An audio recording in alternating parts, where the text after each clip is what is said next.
Bahang PRU15 semakin terasa. Di seluruh negara, semua pihak masih berlumba-lumba untuk menawan hati rakyat di saat-saat akhir ini. Bagi Barisan Nasional, mereka berharap prestasi sepanjang 15 bulan lalu cukup untuk meyakinkan rakyat bagi memberi semula mandat kepada mereka bagi tempoh 5 tahun mendatang. Namun, sejauh manakah BN yakin mereka mampu kembali dominan di sebalik kewujudan banyak parti politik yang membawa kepada perpecahan undi dalam PRU kali ini? Dan bagaimana pula ia bangkit daripada kontroversi susulan pengguguran calon dan juga kes-kes rasuah yang dikaitkan dengan segelintir pemimpinnya baru-baru ini. Saya Luqman Haris dari Astro Awani. Saya Helina Pahlavi dari Bernama. Dan saya Azaria Tagaya dari Media Prima, sejam dari sekarang bersama Perdana Menteri Datuk Seri Ismail Sabri Yaakob.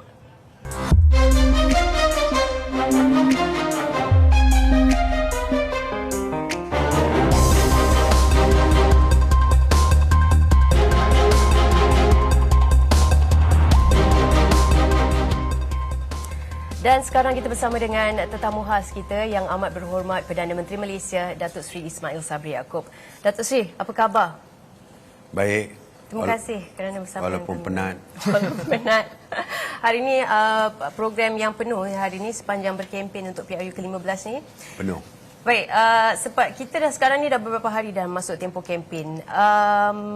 Macam mana perjalanan kempen pilihan raya untuk PRU ke-15 setakat ni, Datuk Seri? Alhamdulillah, dari laporan yang saya terima daripada pihak polis,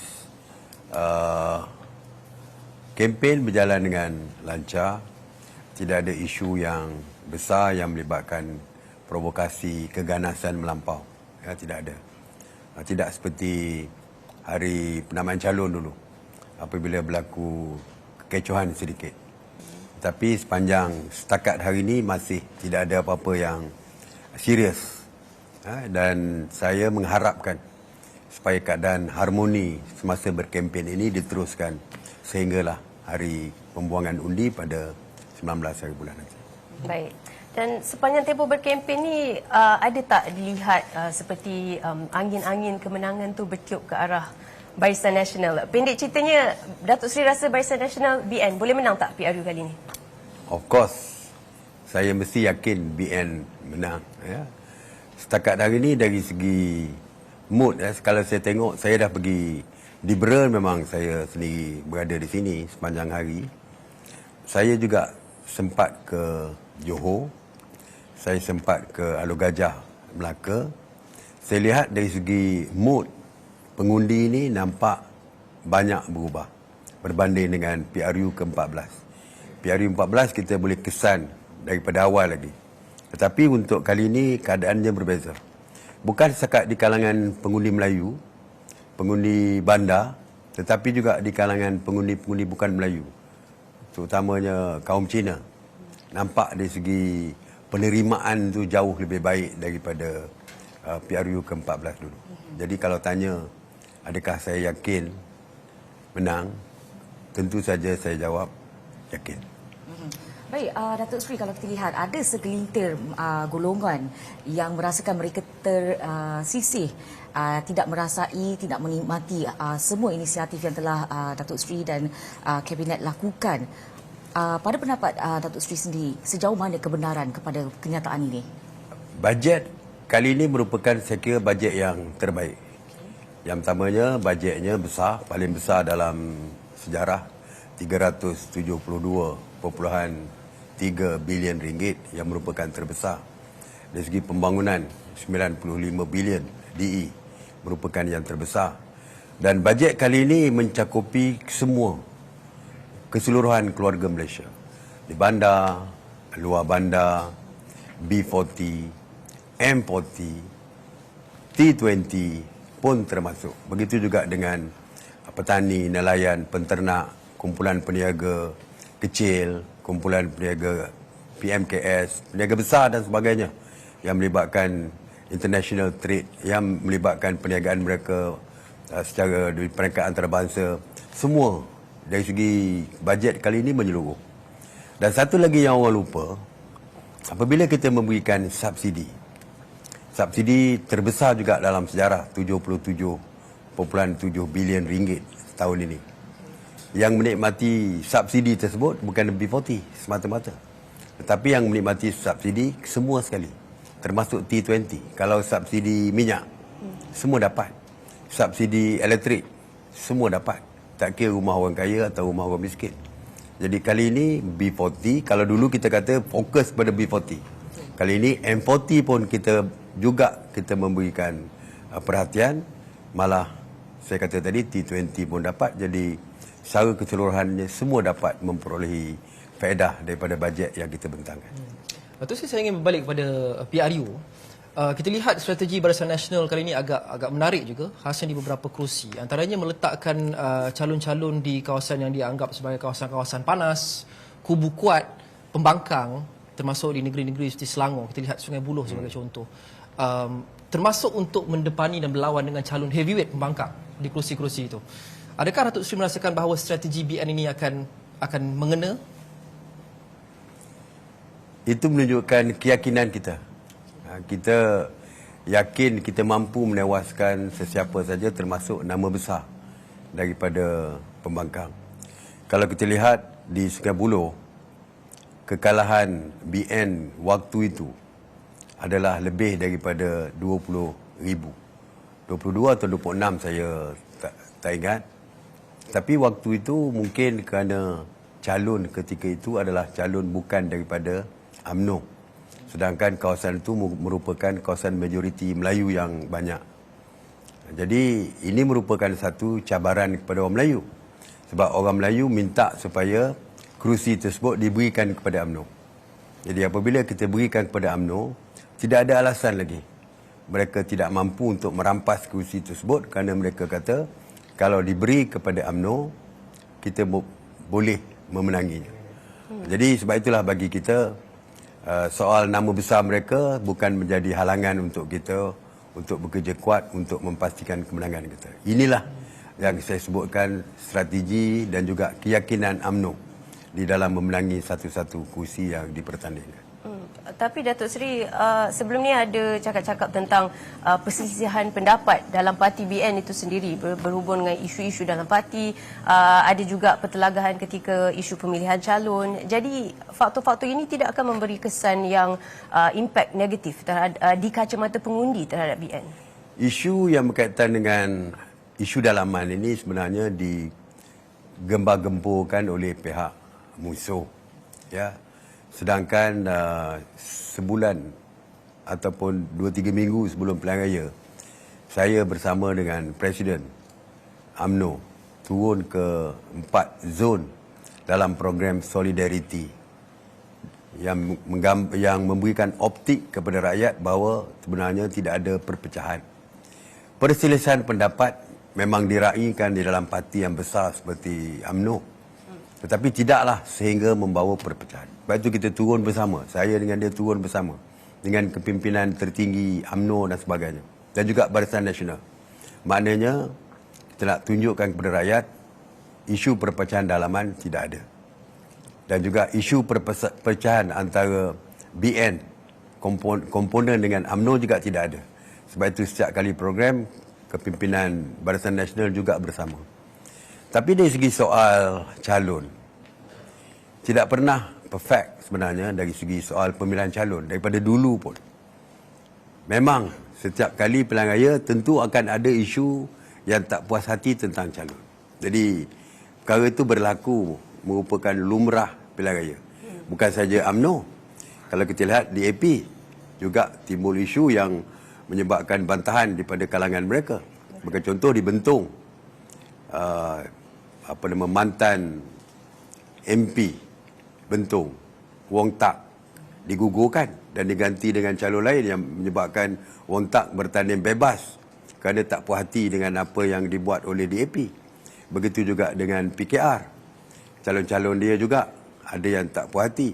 Sebagai contoh Tian Chua yang tak puas hati dengan keputusan di Sungai Buloh, Parlimen Batu dan sebagainya. Jadi soal tidak puas hati apabila berlaku pilihan raya tentang calon, saya rasa itu perkara biasa yang semua parti akan menghadapinya. Cuma yang pentingnya saya nak maklumkan, isu dalam Barisan Nasional UMNO tentang calon selesai.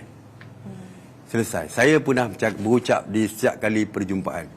Saya kata ramai yang layak bertanding tapi tidak semua kita boleh bagi. Jadi siapa yang tak dapat bertanding, kita faham dia kecewa, tapi 2-3 hari selepas itu come back. Balik kepada parti. Dan ini berlaku, kita lihat. Terima kasih kepada Tan Sri Anwar Musa misalnya. Walaupun nampak peringkat awal ramai gemar-gembur mengatakan dia akan bertanding PN dengan lambang PAS dan sebagainya. Akhirnya Tan Sri Anwar comeback kepada kita. Datuk Sri Tajuddin Rahman dianggap sebagai tak puas hati. Tetapi akhirnya Datuk Tajuddin Rahman bekerja keras untuk memastikan calon MP untuk Parlimen Pasir Salak mendapat kemenangan. Jadi dari segi UMNO ni, peringkat awal mungkin ada sedikit kekecewaan, tetapi akhirnya parti diletakkan di hadapan dan akhirnya semua berbalik kepada parti untuk memastikan parti menang. Dan selain calon untuk 222 kerusi parlimen, calon untuk Perdana Menteri juga sudah tentu akan diletakkan oleh setiap parti, Datuk Seri. Dan untuk PRU kali ini, PRU 15, ada 4 calon Perdana Menteri yang dikemukakan oleh parti-parti besar ataupun gabungan-gabungan besar yang bertanding. Datuk Seri Ismail Sabri Yaakob, Datuk Seri Anwar Ibrahim, Tan Sri Muhyiddin Yassin dan juga Tun Dr. Mahathir Mohamad. Antara 4 orang ni, Datuk Seri, mengapa rakyat perlu yakin bahawa Datuk Seri Ismail Sabri Yaakob adalah calon PM yang terbaik berbanding 3 individu lagi ini? Ya. Sebab mereka boleh mengambil contoh apa yang telah saya laksanakan. Gambaran pentadbiran yang saya akan buat selepas PRU ni telah pun ada gambarannya sewaktu sebelum PRU. Saya mengambil kerajaan ini dalam waktu yang sangat sukar. COVID 24,000 sehari dengan kematian ratusan yang meninggal setiap hari. Katil ICU hampir tak mencukupi.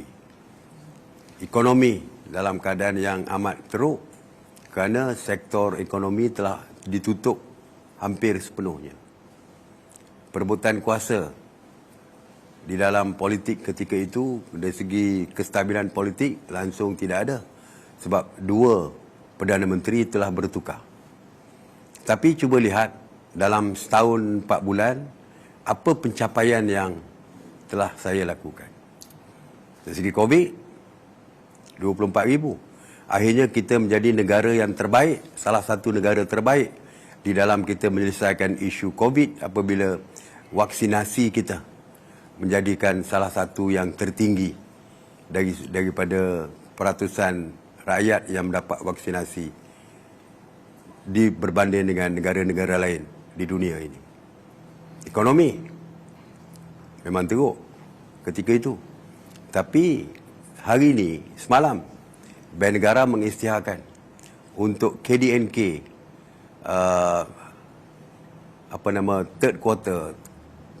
third quarter ni kita mencapai sebanyak 14.2%. Dari segi pengangguran kita dapat kurangkan sehingga 3.6%. Dari segi pengangguran ini kalau kurang daripada 4% dianggap sebagai guna tenaga kerja penuh. Bermakna pengangguran juga kita dapat kurangkan. Begitu juga dengan FDI, pelaburan asing, trade dan sebagainya. Ya, jadi hari ini kita buktikan bahawa dari segi pemborongan dan peruncitan meningkat dengan begitu tinggi. Jadi dari segi ekonomi juga dapat diselesaikan. Berbanding dengan negara lain, 14.2% menjadikan kita salah satu negara yang terbaik dari segi pencapaian KDNK. Dan daripada 5 menjadi 8.9 untuk second quarter dan third quarter menjadi 14.2. Baik, saya pasti Datuk Seri banyak lagi perkongsian kejayaan yang ingin kita sampaikan kepada semua penonton kita, tapi kita nak berehat seketika. Kembali selepas ini, anda semua jangan ke mana-mana.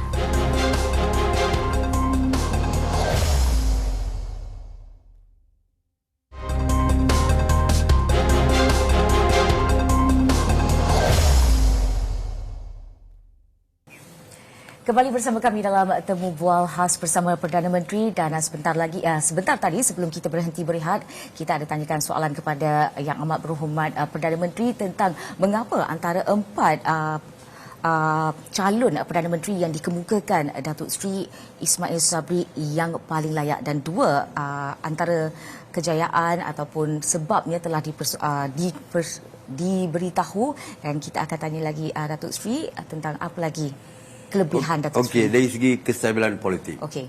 Dalam mengambil keadaan negara yang tidak stabil ketika itu dari segi politik, saya juga berjaya menstabilkan politik negara ketika itu. Tak pernah berlaku dalam sejarah negara kita, kerajaan bersama pembangkang boleh duduk semeja dan menandatangani MOU supaya diwujudkan gencatan senjata di dalam negara yang menjadikan politik stabil ketika itu.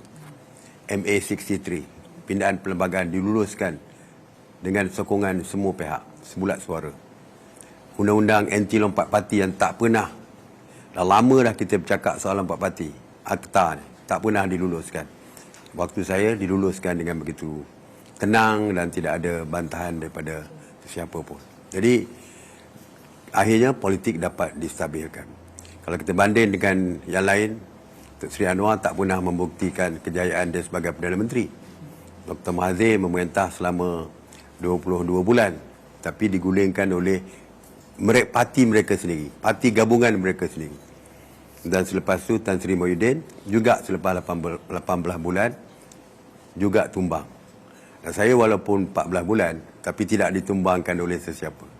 Jadi saya nak beritahu, kalau setahun 4 bulan saya boleh menyelesaikan berbagai isu yang dibangkitkan, yang timbul, cubalah beri saya 5 tahun, banyak perkara yang boleh saya lakukan untuk Baik, negara. Datuk Seri, kalau kita bercakap tentang kempen, 2 minggu tempoh berkempen itu, kalau kita lihat minggu pertama kempen agak suram, lebih banyak kepada serangan peribadi dan mungkin ceramah-ceramah itu dijadikan tempat untuk menempis segala tumahan dan sebagainya. Namun minggu kedua ini pastinya akan lebih sengit dan sebagainya. Dan kita nak lihat bagaimana Datuk Seri yakin untuk mengembalikan kepimpinan BN itu untuk PRU kali ini.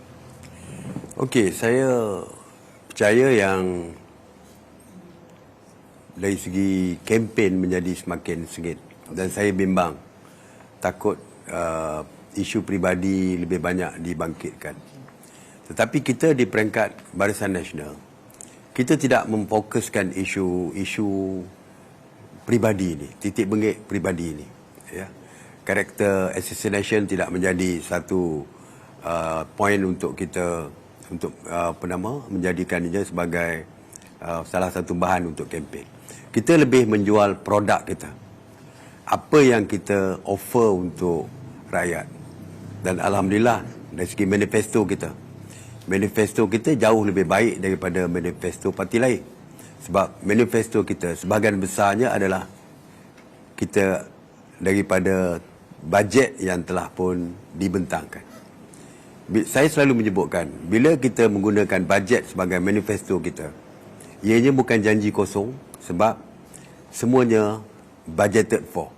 Semua yang kita bentangkan itu telah pun mempunyai dana yang mencukupi untuk dilaksanakan. Cuma menunggu kepada kelulusan bajet saja. Jadi kita bukan manifesto yang semata-mata berjanji bulan dan bintang, tetapi kita berpijak di bumi nyata kerana semuanya telah dirancang mempunyai kewangan dan sebagainya. Jadi dari segi strategi kempen kita lebih kepada memberikan tawaran kepada rakyat, lebih kepada menjual produk kita tetapi tidak memburukkan produk orang lain. Jadi saya harap rakyat boleh menerima cara kita berbanding dengan serangan peribadi dan sebagainya. Dan Datuk Seri, antara yang mengejutkan juga adalah apabila ramai orang-orang lama UMNO digugurkan sebagai calon, dan ramai antara mereka yang digugurkan juga adalah ahli kabinet, menteri dan sebagainya, timbalan menteri. Apa reaksi Datuk Seri ketika mula-mula tahu berkenaan dengan pengguguran tersebut, dan adakah ia memberi kesan pada Datuk Seri? Saya sedih dan agak kecewa. Itu biar saya betul terang, kerana mereka adalah rakan-rakan rapat saya, menteri kabinet saya, timbalan menteri kabinet saya, yang memang agak saya agak kesal dan juga sedih. Oleh mana pun, yang lebih penting adalah bukan menangisi pemergian tersebut sehingga menyebabkan kita tak bekerja lagi. Kerana yang pentingnya, apa pun saya katakan tadi, yang pentingnya adalah kemenangan parti kita untuk menghadapi pilihan raya. Jadi saya memujuk kawan-kawan saya yang saya tahu agak terkesan, dan saya pujuk mereka bahawa perjalanan kita masih jauh lagi. Kita daripada kalah, now kita berjuang untuk mencapai kemenangan. Dan kita daripada parti yang kalah pada PRU ke-14. Dan kita bernasib baik kerana kita mendapat menguasai kerajaan ini. Bukan melalui pilihan raya pun, tapi melalui strategi-strategi yang telah semua orang tahu apa yang berlaku. Jadi yang pentingnya adalah untuk parti kita menguasai semula kerajaan. Dan kita nak supaya kita dominan di dalam kerajaan yang baru. Jadi kalau kita masih menangisi sesuatu yang hilang dan tanpa bergerak untuk ke arah kemenangan, itu tidak ada makna. Jadi akhirnya rakan-rakan bersetuju bahawa kita mesti solid bersama, solidariti mesti diperkukuhkan, ketepikan apa yang berlaku, yang penting adalah fokus untuk menang pilihan raya. Jadi walaupun saya sedih, walaupun saya agak kecewa kerana tindakan yang telah berlaku menyebabkan kawan-kawan saya yang winnable juga tergugur ketika itu, tetapi itu tidak menjadikan sesuatu halangan untuk kita terus bergerak untuk kemenangan. Baik. Datuk Seri, tema kestabilan dan kemakmuran itu adalah naratif yang dibawa oleh Barisan Nasional untuk PRU ke-15 kali ini. Tapi kalau kita tengok juga pada track record Barisan Nasional memimpin negara sebelum ini, memang mempunyai track record yang bagus dan dipercayai dan diyakini oleh banyak rakyat Malaysia. Namun beberapa isu yang timbul kebelakangan ini seperti isu pemilihan calon yang disebutkan tadi, dan juga saya rasa antara yang paling penting, kes-kes rasuah di kalangan pemimpin UMNO itu sendiri mungkin akan menimbulkan persepsi ataupun cakap-cakap bahawa Barisan Nasional mungkin tidak sesuai lagi memimpin negara. Komen, Datuk Seri? Okey, dari segi calon saya dah terangkan, dah sekiranya selesai. Dari segi pemimpin rasuah dan sebagainya, ia tidak melibatkan parti. Ia melibatkan individu. Ya. Individu yang ada kes, diambil tindakan, dan tindakan tersebut dikenakan kepada individu tersebut. Ia tidak mengatakan parti UMNO itu rasuah. Dulu, satu ketika dulu, ada di kalangan pemimpin UMNO yang ditangkap kerana berkaitan dengan komunis. Yang ditangkap komunis adalah beberapa pemimpin. Ada 3 pemimpin ketika itu yang ditangkap kerana kaitan dengan komunis. Tetapi UMNO tidak pernah menjadi komunis. Itu beza dia. So walaupun ada yang didapati bersalah, so perjalanan kes dia seperti biasa. Kalau mereka bersalah, mereka dihukum. Dan saya sendiri tegas, berkali-kali menegaskan bahawa kerajaan tidak campur tangan dalam urusan mahkamah, tidak campur tangan dalam urusan agensi-agensi pencegah rasuah seperti SPRM dan sebagainya. Mereka bebas menyiasat sesiapa saja. Polis bebas menyiasat sesiapa saja. Tidak ada campur tangan daripada kerajaan. Dan bila dihadapkan ke mahkamah, maka mereka perlu menghadapi mahkamah secara bersendirian. Dan tidak boleh nak drag parti sama terlibat di dalam isu yang berkaitan dengan mereka. Jadi, walaupun disebut sebagai ini, mungkinlah pembangkang akan jadikan ini sebagai isu. Tetapi kita ada 3 juta ahli. Kalau 2, 3, 4 orang yang terlibat, tak boleh 3 juta ahli ni dikatakan rasuah juga. Betul. Jadi sebab itu saya rasa yang terlibat tu, kalau ada, terpaksa melalui proses undang-undang secara bersendirian dan tidak melibatkan parti. Okey, baik Datuk Seri, setakat ini kita tahu bahawa tiada gabungan parti yang mungkin akan memenangi dan membentuk kerajaan gabungan diperlukan antara sesama sendiri. Dan pada ketika ini kita nak tahu kekuatan BN itu sendiri untuk menarik gabungan lain, terutamanya parti-parti dari Sabah dan Sarawak untuk membentuk satu kerajaan yang stabil. Okey, kita bertanding di 178 kerusi parlimen, ya, kita. Dan seperti yang selalu disebutkan oleh kepimpinan kita di peringkat UMNO dan BN, kita mesti dominan. Kalau kita dapat 80 atau 90 kursi sebenarnya. Jadi lebih mudah untuk parti-parti lain untuk bersama kita. Dan of course kalau kita tanya setakat hari ini, kita kata kita yakin, kita cross 112. Itu keyakinan lah. Tapi kalau tidak berlaku seperti itu, dan tidak ada pilihan untuk kita membentuk kerajaan campuran. Tidak ada pilihan. Dan saya percaya negara-negara yang maju seperti kita, yang menuju ke arah negara yang maju, kalau kita tengok negara-negara lain, jarang negara yang ada satu parti yang menguasai keseluruhan. Biasanya akan berlakulah kerajaan campuran dan sebagainya. Jadi kita juga bersedia. Kalau kita tak dapat cross 112, kita terpaksa mewujudkan kerajaan campuran. Tapi kalau kita hanya 40 kursi, orang lain 60 kursi, tak mungkin kita boleh lead kerajaan campuran tersebut. Sebab itu kita nak kita yang lead. Sebab itu kita sasaran kita kalau boleh 112 kita cross dan kita boleh membentuk kerajaan. Atau kalau tak boleh sekalipun 80 atau 90, kita lebih dominan berbanding dengan parti lain. Jadi kalau kita menjemput mereka menyertai kita, tentulah Perdana Menteri daripada kita. Kalau kita 30, orang lain 80, orang lain akan jadi Perdana Menteri. Ha? Adakah terlampau awal tu Sri untuk berkongsikan siapa yang BN sanggup gabung jika tak cukup kerusi? Masih terlalu awal. Sebab bagi saya, apapun keputusan gabungan mesti diputuskan oleh parti. Individu tidak berhak untuk menentukan dengan siapa kita nak bergabung selepas pilihan raya. Tetapi yang pasti, kita akan bersama-sama menjemput parti GPS daripada Sarawak sebagai contoh. Dan kita juga bersedia untuk bekerjasama dan akan menjemput parti GRS dan BN daripada Sabah. Kerana bagi saya, apa pun kita dapat berapa banyak kursi sekalipun, even kita dapat 120 ke 130, tapi kita mesti mempunyai parti daripada Sarawak dan parti daripada Sabah. Mereka tidak boleh ditinggalkan dalam gabungan untuk membentuk kerajaan persekutuan.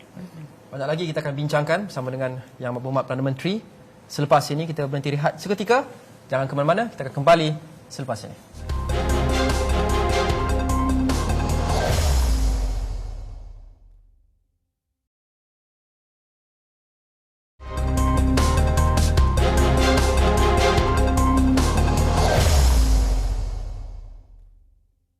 Kembali bersama wawancara khas dengan Perdana Menteri Datuk Seri Ismail Sabri Yaakob. Banyak yang kita sudah bincangkan dalam dua segmen yang lepas. Tapi perbincangan ini banyak didominasi oleh persiapan dan juga strategi PRU15 dalam hari-hari terakhir ni, Datuk Seri. Dan masih lagi dengan topik PRU15, kita sudah masuk lagi lebih kurang seminggu atau kurang seminggu sebelum rakyat memilih pada 19 November ini. Dan banyak naratif yang dimainkan oleh semua pihak. Pihak kerajaan, pihak pembangkang.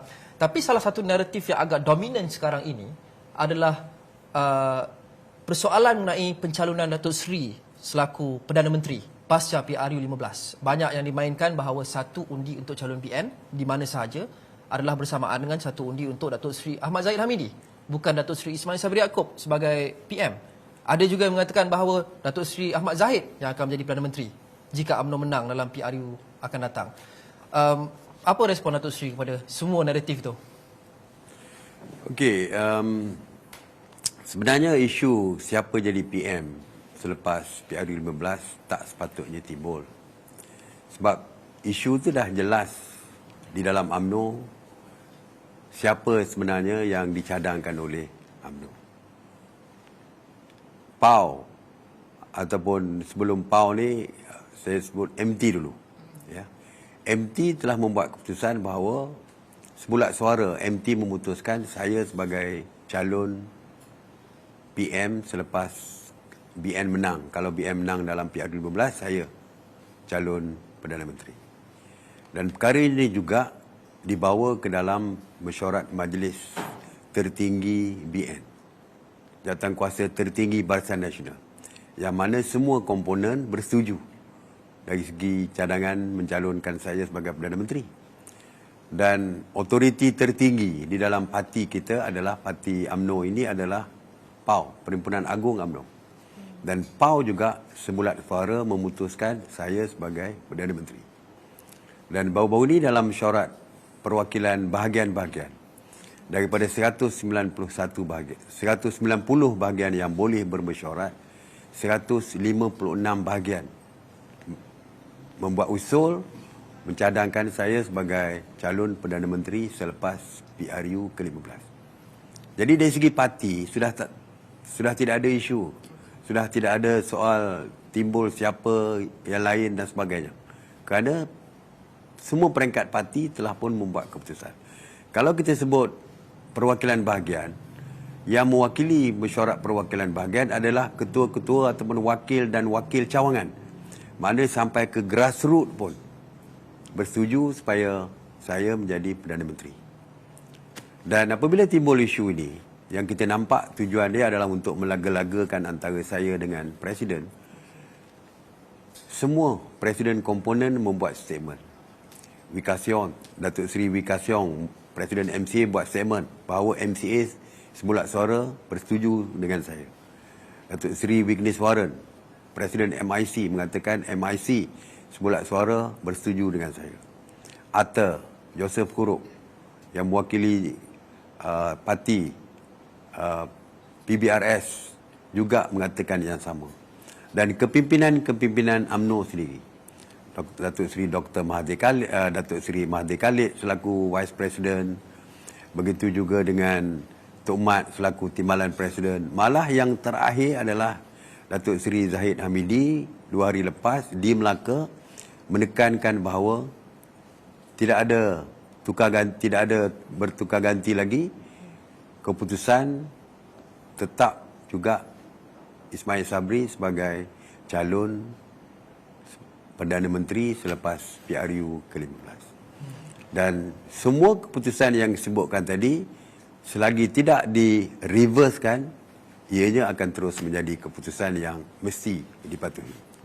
Dan satu lagi naratif dan juga spekulasi yang bertiup kencang, yang agak dominan sekarang adalah kononnya kemungkinan akan ada jajaran baru pasca PRU15 jika tidak cukup kerusi yang dimenangi.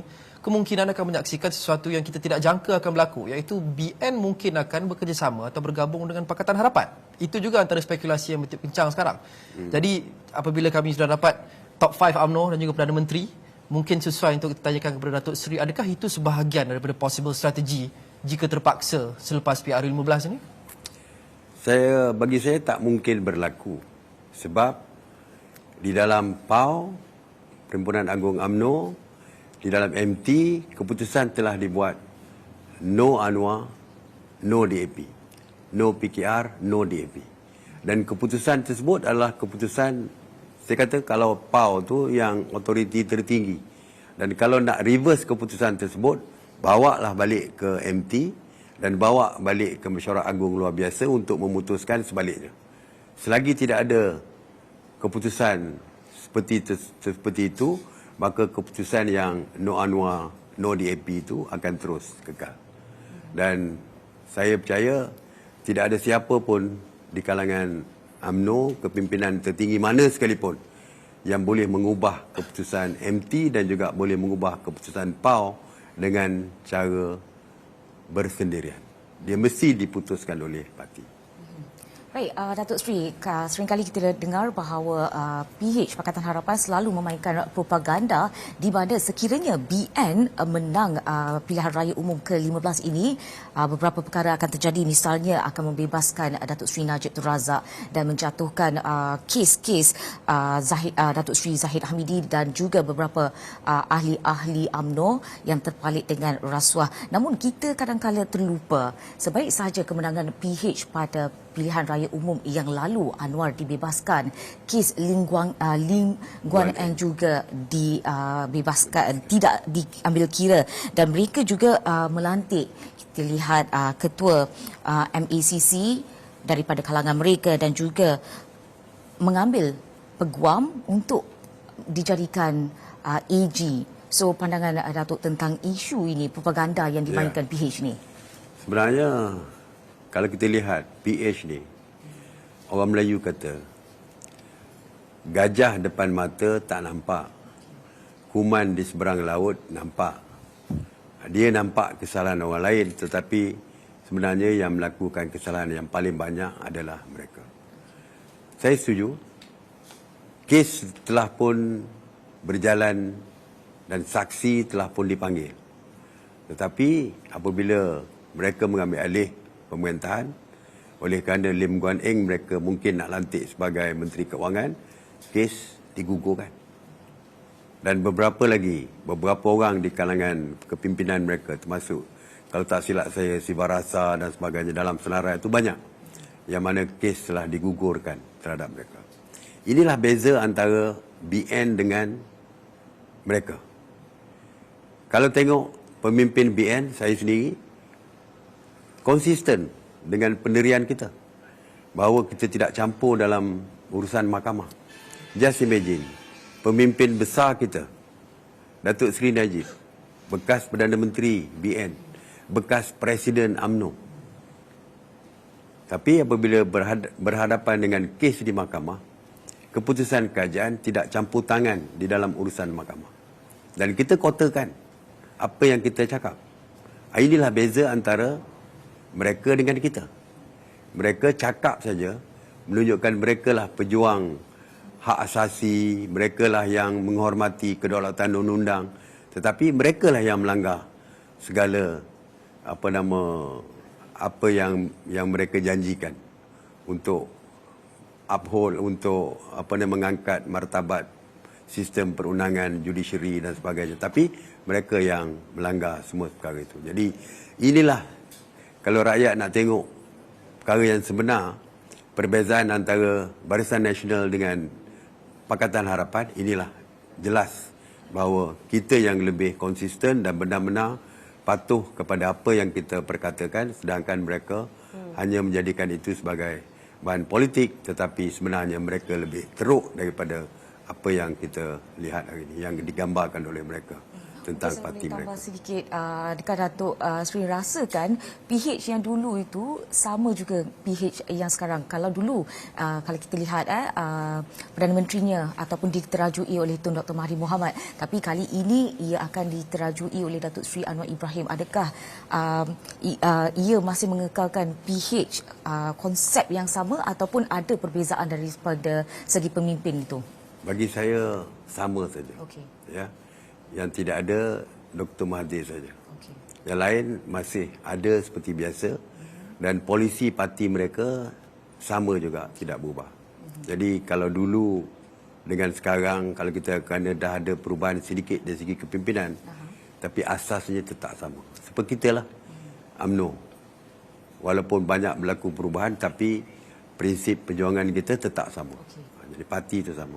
Jadi sama sajalah. Siapa pemerintah pun, siapa jadi pemimpin mereka, sama saja bagi saya. Keputusan, tindakan mereka sama. Baik, Datuk Seri, banyak lagi yang ingin kita bincangkan, terutama lagi beberapa hari saja lagi rakyat Malaysia akan keluar mengundi. Namun tiba masanya untuk kita berhenti rehat sekali lagi. Jangan ke mana-mana, kembali selepas ini dalam wawancara khas bersama dengan Perdana Menteri.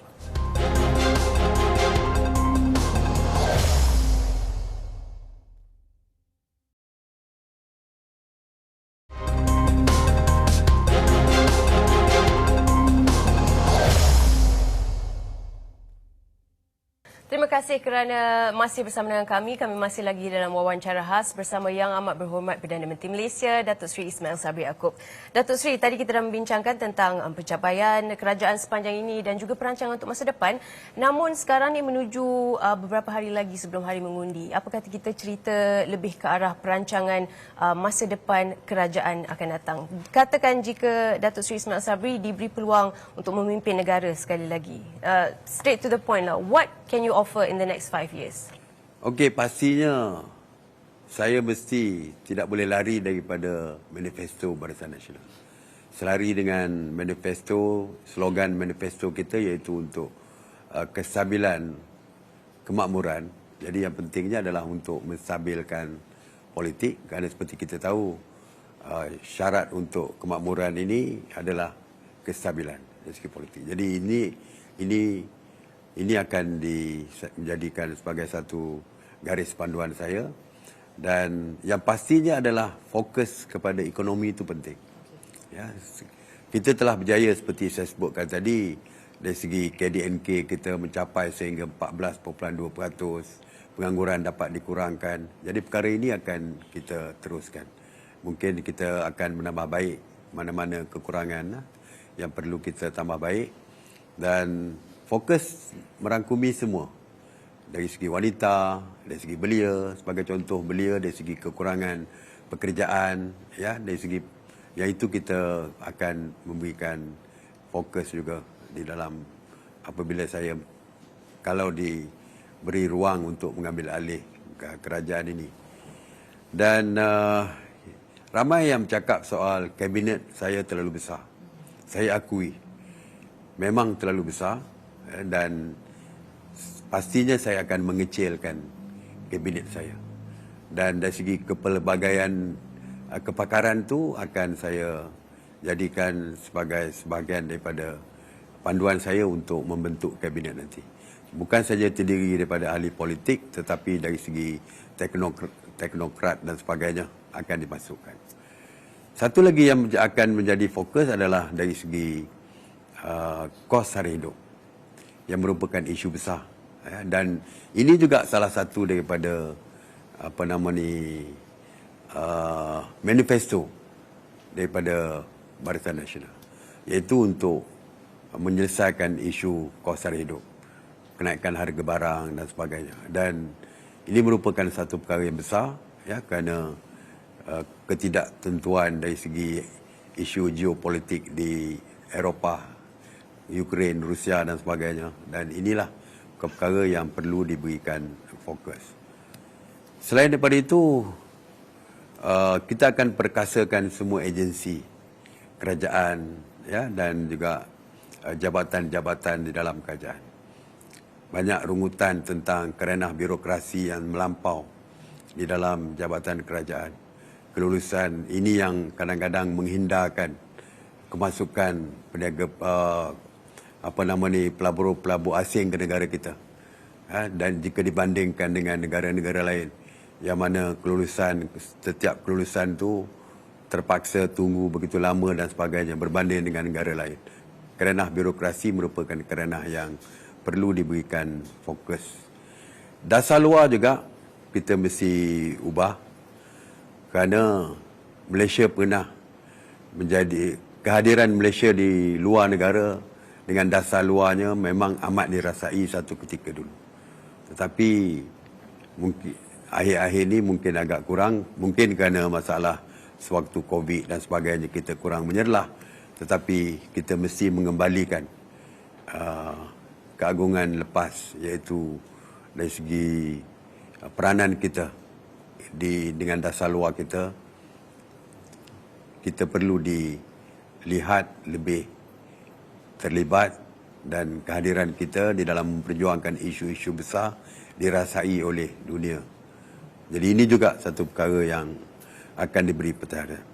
Satu lagi dari segi basmi kemiskinan, itu memang merupakan it's not cliche, ya. Memang perkara yang perlu diperjuangkan. Di dalam RMK 12 kita akan menghapuskan miskin tegar pada tahun 2025.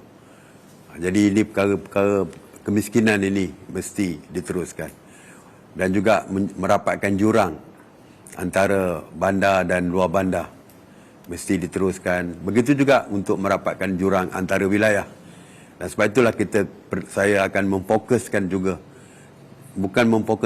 saya akan memfokuskan kepada pembangunan Sabah dan Sarawak dari segi pembangunan infrastruktur, meningkatkan ekonomi di kalangan rakyat di Sabah dan Sarawak, dan seperti yang kita janjikan, layanan kepada Sabah dan Sarawak adalah sama saja dengan layanan kepada Semenanjung. Malah dari segi tumpuan kepada pembangunan infra dan sebagainya akan diberikan, kita utamakan, kita berikan kelebihan kepada Sabah dan Sarawak. Baik. Okey, Datuk Seri, kalau kita lihat Datuk Seri memang mengambil berat tentang kebajikan keluarga Malaysia terutama di Sabah dan Sarawak, namun ada suara-suara sumbang yang selalunya ingin menidakkan usaha Datuk Seri dalam meneruskan pembangunan di kedua-dua negeri itu, terutamanya Sabah. Dan adakah dakwah-dakwah seperti ini sebenarnya membantukan usaha Datuk Seri dan juga BN untuk menang besar dalam pilihan raya nanti? Sabah, dari segi fokus pada Sabah dan Sarawak. Sebenarnya bajet 2023 banyak memberikan kelebihan kepada Sabah dan Sarawak, terutamanya dari segi bajet untuk pembangunan. Selain daripada kita meneruskan usaha menyiapkan projek besar seperti Pen Borneo dan sebagainya, kita juga memberikan keutamaan fokus kali ini kepada infra di luar bandar, jalan-jalan kampung dan sebagainya. Begitu juga dengan sekolah-sekolah daif yang merupakan isu yang sangat dekat dengan hati rakyat di Sabah dan Sarawak. Klinik-klinik desa yang kedudukannya amat daif sekali. Saya sendiri melihat apabila ditunjukkan video tentang klinik desa dan sebagainya, begitu menyedihkan, dan perkara ini diberikan fokus. Jadi kalau nak mengatakan bahawa kita tidak memberikan tumpuan kepada Sabah dan Sarawak, itu adalah satu perkara yang tidak benar, kerana kita akan terus memberikan fokus kepada Sabah dan Sarawak untuk memastikan segala kemudahan yang diperlukan oleh rakyat di Sabah dan Sarawak diperoleh, termasuk dari segi di bawah program jendela untuk capaian internet dan sebagainya. Semuanya termasuk dalam perancangan kita. Banyak yang kita rancangkan untuk Sabah dan Sarawak sebenarnya. Ya, itu sih, dan banyak juga yang ingin kita bincangkan, tapi malangnya kita kesentukan masa dalam kira-kira baki seminit yang kita tinggal ini. Akhir sekali Datuk Seri, saya ingin tutup dengan ini. Apa nasihat Datuk Seri kepada semua pengundi di luar sana, semua rakyat Malaysia, tanpa mengira kepercayaan atau ideologi politik mereka? Menjelang 19 November ini, apa pesanan Datuk Seri kepada mereka? Yang pertamanya, saya harap semua keluar mengundi. Ini adalah hak yang dijamin oleh perlembagaan. Yang kedua, buatlah pertimbangan yang sebaik-baiknya. Buat perbandingan. Parti mana yang dilihat mampu untuk membawa Malaysia ke arah yang lebih cemerlang. Lihat sejarah juga. Parti mana yang memberikan jasa kepada rakyat di negara kita. Dengan itu, barulah kita membuat pilihan yang tepat sewaktu pilihan raya. Jadi, pada 19 hari bulan nanti, buatlah pilihan yang bijak demi mewujudkan kerajaan yang stabil, yang seterusnya akan menjamin kemakmuran negara kita. Terima kasih. Baik, terima kasih Datuk Seri kerana meluangkan masa, terutama sekali dalam kesibukan berkempen, masih lagi sempat memenuhi undangan kami. Terima kasih Datuk Seri. Terima kasih atas jemputan. Terima kasih. Baik, sekali lagi terima kasih kepada tetamu khas wawancara kami pada hari ini, Datuk Seri Ismail Sabri Yaakob, atas perkongsian iltizam itu tadi, dan semoga ia membuka minda keluarga Malaysia untuk membuat keputusan yang bijak dalam memilih pimpinan negara seterusnya dan memacu Malaysia ke arah negara berintegriti dan juga berprestasi tinggi. Dan kepada lebih 21 juta rakyat Malaysia yang berdaftar sebagai pemilih, ingat tarikh keramat 19 November 2022. Tarikh di mana anda tentukan siapa bakal memimpin negara. Turun mengundi kerana anda penentu masa depan negara dan keluarga Malaysia. Saya Luqman Haris. Dan saya Azaria Tagaya. Dan saya Helena Palavi. Selamat mengundi. Terima kasih.